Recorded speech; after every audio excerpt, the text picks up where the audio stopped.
Hello everyone, स्वागत है आप सभी लोगों का स्टडी 5.6 में। ये कक्षा 12 यूपी बोर्ड भूगोल का पाठ 9 है, जिसका नाम है अंतर्राष्ट्रीय व्यापार। तो आज हम इसी के बारे में पढ़ेंगे। जितने इंपॉर्टेंट प्रश्न बनते हैं इस पाठ से मैं लिख लिया हूँ, तो आप सभी लोगों को बताता हूँ। चलिए शुरू करते हैं। पहला प्रश्न बनेगा इस पाठ से कि अंतर्राष्ट्रीय व्यापार किसे कहते हैं। ये आपके 3 नंबर के प्रश्न बोर्ड में पूछे जाते हैं। तो उत्तर आप लिखेंगे, विभिन्न राष्ट्रों के मध्य राष्ट्रीय सीमाओं के आर पार वस्तुओं और सेवाओं के आदान प्रदान को क्या कहा जाता है? अंतर्राष्ट्रीय व्यापार कहा जाता है। एक नोटिस आप लोगों को मैं बता दूं, यह आपका प्रथम खंड है भूगोल का। पाठ 1 से लेकर पाठ 10 तक प्रथम खंड में है। भूगोल के द्वितीय खंड में आपको 11 से लेकर 22 पाठ हैं।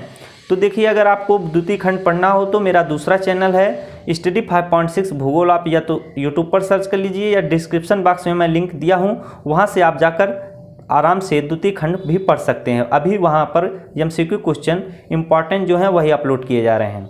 चलिए शुरू करते हैं। दूसरा प्रश्न है आपका, अंतर्राष्ट्रीय व्यापार के किन्हीं 3 प्रमुख आधारों के बारे में लिखिए। तो आपको इसमें अंतर्राष्ट्रीय व्यापार के 3 प्रमुख आधारों के बारे में क्या करना है? लिखना है। तो आप उत्तर आराम से लिखिए।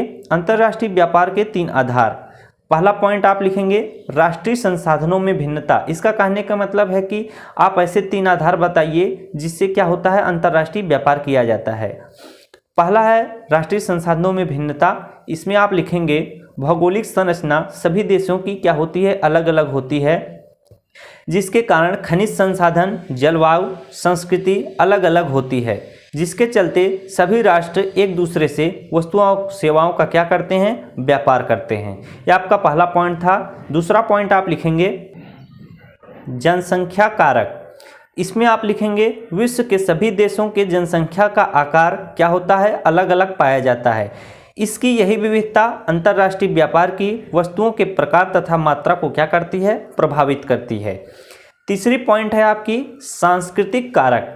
इसमें आपको क्या लिखना है? देखिए, विभिन्न देशों में मिलने वाली अलग अलग संस्कृतियों में कला एवं हस्तशिल्प के विभिन्न रूप मिलते हैं। हस्तशिल्प यानी जो हाथ से बनाए जाते हैं।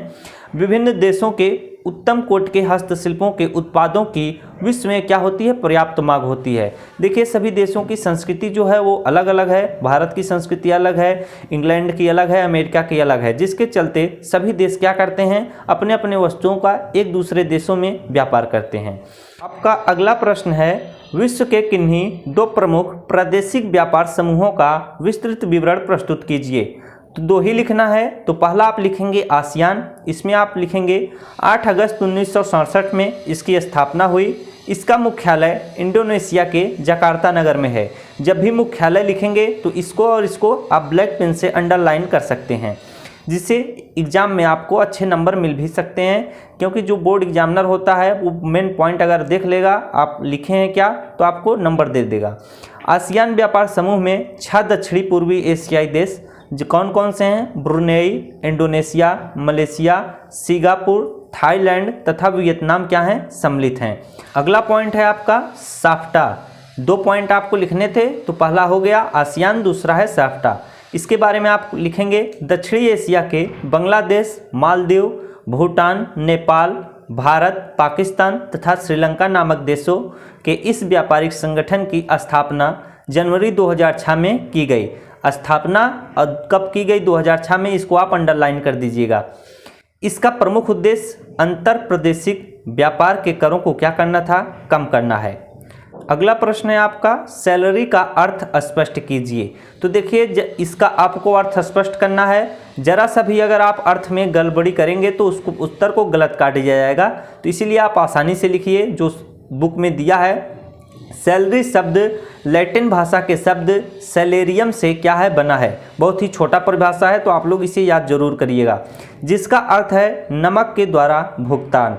क्या आपको इतना याद करना है? सैलरी शब्द लैटिन भाषा के शब्द सैलेरियम से बना है, जिसका अर्थ है नमक के द्वारा भुगतान। तो आशा करता हूँ आपको अभी याद हो गया होगा। अगला प्रश्न है, देखिए मैं इसमें केवल इम्पॉर्टेंट प्रश्न रखा हूँ जो इम्पॉर्टेंट हैं, बोर्ड में पूछे जा चुके हैं। गैट का पूरा नाम लिखिए। तो गैट का पूरा नाम हिंदी में है प्रशुल्क एवं व्यापार का सामान्य समझौता। इंग्लिश में इसका नाम है general agreement of trade and traffic. अगला प्रश्न है आपका विश्व व्यापार संगठन की स्थापना कब हुई? तो विश्व व्यापार संगठन की स्थापना जनवरी 1995 में हुई। तो आपके पूरे इंपॉर्टेंट प्रश्न जितने थे इस पार्ट से उसको मैंने करा दिया। तो आशा करता हूँ आप लोगों को जरूर इस वीडियो से मदद मिली होगी। इसी तरह मददफुल वीडियो पाने के लिए चैनल को जरूर सब्सक्राइब कर लीजिए।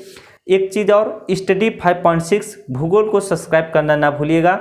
उसमें मैं खासकर भूगोल के ही वीडियो अपलोड करता हूँ। अगले वीडियो में फिर मिलते हैं एक नए टॉपिक के साथ। तब तक आप सभी लोगों का बहुत बहुत धन्यवाद।